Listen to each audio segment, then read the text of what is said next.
Baltimore fans finding some enjoyment yesterday. Mandatory minicamp for the Ravens. A lot of mystery originating from franchise quarterback and 2019 MVP Lamar Jackson. Here's Marlon Humphrey making the big reveal that Lamar Jackson did indeed show up. Dun, dun, dun. Y'all won't believe who I'm with. Yeah. What's going on, guys? We back at the King's Castle. I hope you're ready for the season, because I'm sure he is. Let's do it. Flock Nation, baby. That's great. That's fine. It's mandatory. He was expected to be there. It didn't provide any insight, explanation, guidance, or understanding as to why he hasn't been there before. I know he's working out with his own quarterback mechanics guru. Plenty of time to do that in the offseason. Plenty of time to do both. Yeah. Plenty of time to take care of your team-related practices, getting to know your new-look receiving core with Hollywood Brown traded. Plenty of time to work on your mechanics. Plenty of time to do everything in the offseason. If you truly are fully and completely motivated, dedicated, determined to have your best season ever, win a Super Bowl, and then have a gigantic pile of money just drop out of the sky. You know, we tried last week to ascertain what he really wants. I really do think he wants that no negotiation offer. The Ravens show up and say, here it is, all you got to do is sign, and it's so obviously the best contract ever given to any NFL player, he'd be stupid to not sign it. I really do think that's what he wants. Right. Maybe you're right. And since they haven't given it to him yet, his only alternative is to go out and have a great season and hope they give it to him after the season ends. Yeah, right. And what we were talking about was, yes, well, we want you to go to OTAs, Lamar Jackson, so you can have that best season we're talking about, and you know, they can roll up the Brinks truck and just drop the cash everywhere. You know, to me, to your point, you know, you can do both. You know, the NFL offseason schedule for players is not that grueling. The hours aren't crazy there. So it's good to see him there for sure. I mean, that's something. I was wondering whether he was going to show up for mandatory minicamp. I expected him to. But, I mean, again, with Lamar, you don't know. And because he doesn't talk to anybody and there's no agent and it just seems to be hard to get in contact with him in general from anybody you talk to, you never have an inkling of what's really going on or hearing a rumor. So, yeah, I don't know where his mind's at. Either way, he was there in the uniform, I'm sure, taking team pictures and doing all those necessary things before minicamp that teams do. But good to see him there regardless. It is. It's risky. Of course, it's very, very risky, and I don't understand the approach of not putting yourself in the best position to play your best football in a risky year like we're talking about. Well, and to back it up a step, we want him to be there if his goal is to have the best season ever that he's had and go get the huge contract, but he should already have the huge contract. That's where this thing got off the rails. They're ready to pay. The vault is open. It's been open. He shouldn't be practicing without the protection of the long-term contract, but he doesn't have the long-term contract not because the team is slow playing it like the Cardinals are with Kyler Murray. He's slow playing it, and it still makes no sense whatsoever. I wonder if they're going to make him available to the media. I don't think it's mandatory that he's available at the mandatory minicamp. What are you going to ask him? What's the first thing you're asking him if you're there, you know, on press row there with Lamar Jackson? What do you want to know?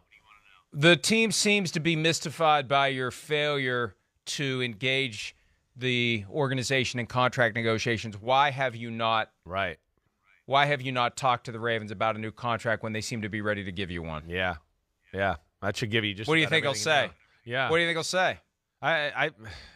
I figured he'd throw around something like, I just want to focus on football and do things there and play my best, and that'll take care of itself. I feel like it's something like that, which, again, is going to kind of lead to, I think, where your pasta and meatballs gut is here. You know, and the same, what you're saying a little bit is what Steve Biscotti said. Biscotti, sorry. Tomato. I know. Biscotti, Damn. I choke when it comes to his name. Like he said, too. It's a Biscotti. I can do that. I know. I can do that because I'm Italian. By the way, based upon some of the TV shows I watch, it still is fair game to make fun of Italians.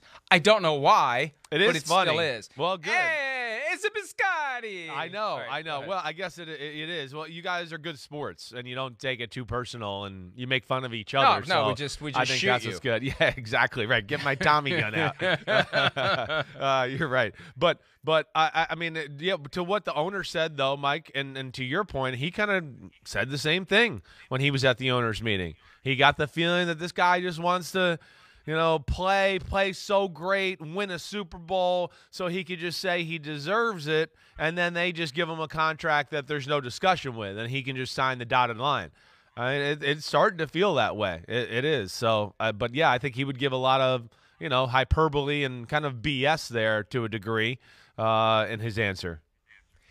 I don't know how capable he is of that, and that's a compliment. That's a good thing, too. You're right. I think you're right. I don't think it would to be BS. genuine and honest and not do the Tom Brady 90% of the time. I don't say what I really think, so we have to parse through every freaking word that he says to figure out which is in the 90 and which is in the 10. Yeah. Thanks a lot, Tom. But with Lamar, I think he still is, kind of young. And look, I was that way. I was very naive. I used to be extremely gullible because it was too hard to try to figure out when someone's lying to you and when you're not. When you are, as you grow up, drilled to always be truthful and honest and candid with everyone, and then all of a sudden you're introduced to a world of bullshit, it's overwhelming at first. Now I've become very adept at spotting it over the past 35 years, but I can remember being early 20s thinking, I really would like to just be able to take people at face value. It's going to be a lot of work to figure out when people are telling me the truth and when they aren't, but I think Lamar Jackson still kind of views the world that way. So we'll see. think you're right. You're right. Are you hesitant to negotiate? Yeah. Are you hesitant to negotiate with the team? Right. Do you understand the risk you're taking by playing the position the way you play the position and not accepting the money that Steve Biscotti wants to give you? These are all very fair questions. The problem with the press conference, though, is everybody shows up with the one question that they plan to ask to impress their boss and check the box and show that they're actually doing their job, and it's never a meaningful conversation. It's a scattershot approach. He needs to sit down for an interview one-on-one with someone who would have the ability to just drill down. Lamar, how did we get here? How do we get out of here? Do you not want to have to negotiate? Do you think you shouldn't have to? Do you think that you'd maybe like to finish your contract and do a couple of franchise tag years and become a free agent and force the Ravens to sign you that way? And if they don't give you the best offer, you go play for somebody else? Do you want to play in Miami? Is that what this is about? Are you concerned they're going to trade you if you don't engage them, that they're going to become exasperated with the situation and say, we need certainty here? There are a lot of questions that could be asked in that setting, one after another, to get to the bottom of this. And to the extent that he's frustrated about these discussions, he's responsible for them, whether he intended it or not. He's allowed this mystery to just grow and expand and spread. It's like a vine. It's gotten worse, not better. And this whole showing up for mandatory minicamp, like, hey, here I am, I'm ready. Well, where you been? You're here? Good. You have to be here. You're going to get fined $100,000. Not that maybe they'd probably find a way to waive it or excuse it. They don't want to agitate the situation any more than it already is. But where have you been? What have you been doing? That's part of what you would ask in a sit down as well. Why didn't you go see him instead of Burrow? Go see him next. Well, I mean, maybe he doesn't. Maybe he declined the offer. Maybe with how he treated me on Twitter a few weeks ago. True. Maybe he's like, I don't want to talk to that guy. But hopefully not. Maybe one day I will be able to talk to him. But I think you're kind of. Your questions are right. You're kind of on the right track there. And I don't mean, again, Lamar, to me, it's. I know we got a few other crazy stories this offseason, but I can't remember one like this where, again, we're on a franchise superstar quarterback, team willing to pay, reaching out, and we just have kind of no clue where the player is in this situation. It's still very odd to me.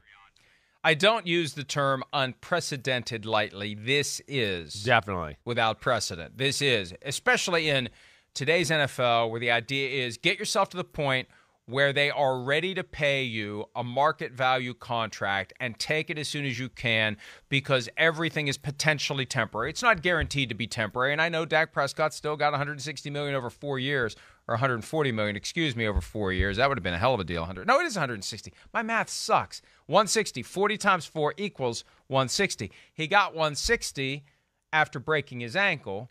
But look, that's still a serious situation, ask Alex Smith. When you have a compound fracture and the skin is pierced and the bacteria that resides on the surface of your skin has the opportunity to invade your body, the chances of a serious infection are significant. That was the biggest risk that Dak Prescott had. It's a clean break. It heals, but you got to go through this period of time where you may have an infection. And if you do, you got a major problem. Ask Alex Smith. So there's still risk, and it could derail your career. It could cause you to never get that contract that you've already earned. We've always wanted what's best for Lamar Jackson. Definitely. And I think at a certain point, I think this may be how the Ravens feel.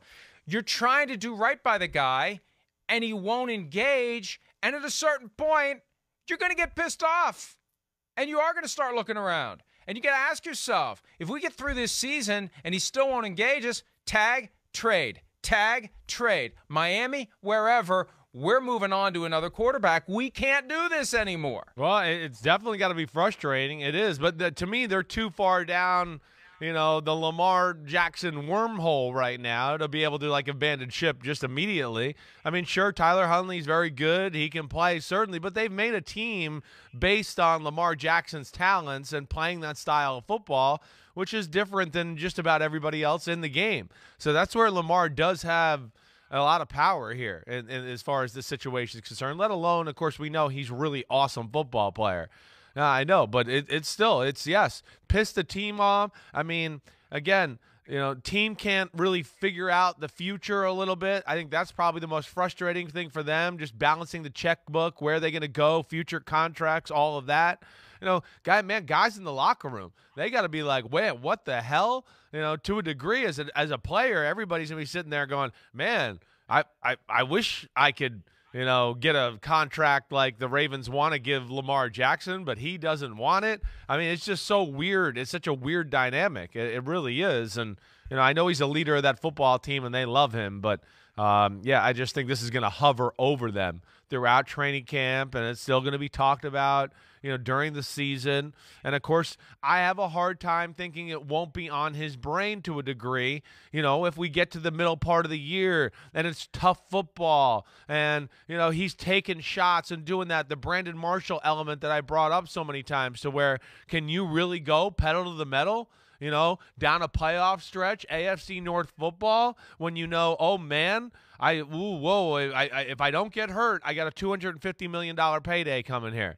Can you play that way? I mean, that to me is what we'll be watching, and it's going to be hovering over that team from the media standpoint and football fans everywhere. Well, he wasn't able to go pedal to the metal down the stretch last year. I know. That's the last four games due to a fairly basic ankle injury. Guy dove at him low. He was out of the pocket, so the protection against the hit at or below the knee is off. It was a clean, illegal hit. Gets him low, sprains his ankle, and we don't see him the rest of the year. And then on top of that, he's got that weird thing. And I remember saying this during the season, and I don't say this facetiously. I have Crohn's disease. I'm willing to talk about it. People who may have the symptoms need to get checked, get a colonoscopy. And he kept having these stomach issues. You got to get checked at some point. I remember when Jay Cutler had diabetes, and they never bothered to just give him a blood test and check his sugar levels. It took forever for them to find out. The guy's losing weight. He's weak. He's tired. And don't they have doctors out there? How long does it take to get to the bottom of what's wrong with the guy? I think sometimes that's where the whole organization gets so caught up in the fact that these guys are Superman that they never consider the possibility they may have just some common ailment that the average person gets. Yeah. Well, listen, I think maybe this is part of the discussion.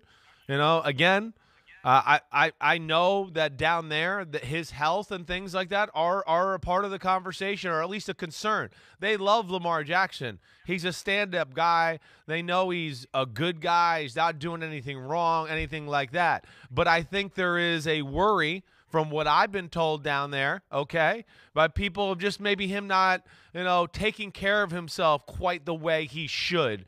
As far as professional quarterbacks are concerned. Junky food, staying up late. Yes, he was sick a number of times this year. And I think, again, I'm going from things I've heard down from people in Baltimore that, they feel like his lifestyle a little bit, for lack of a better phrase, a little, maybe immature that way.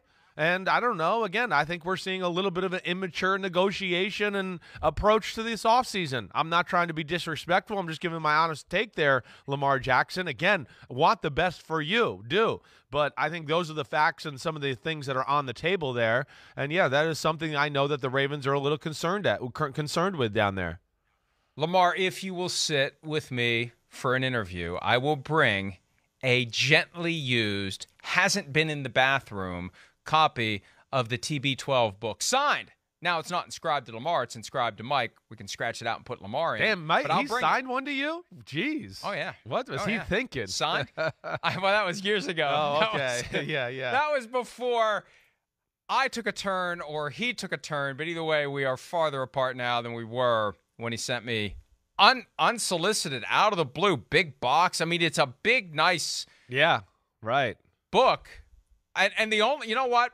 The only time I actually opened it to read it, other than to see the inscription. It's a great book. And look, who knows if he actually signed it. I'm not saying I demand a certificate of authenticity, but the only time I ever looked in it was to use his own words against him when he did a Subway deal last year. That's all I've ever used it for. A research tool to slam him for taking Subway money asshole, when that's the last stuff he would ever put in his body. And they did kind of have some self-aware fun with it in the commercials. Yes, they did. That's the only time I ever actually looked at the TB12 book. It's an impressive book. Yeah. I'll bring it, and let me tell you, it's substantial enough that if you don't like one of my questions, you can just whack me with it, and I will leave. Good night. Hi, I'm Mike Tirico, and thanks for watching. Make sure to hit subscribe for the latest news and highlights from NBC Sports.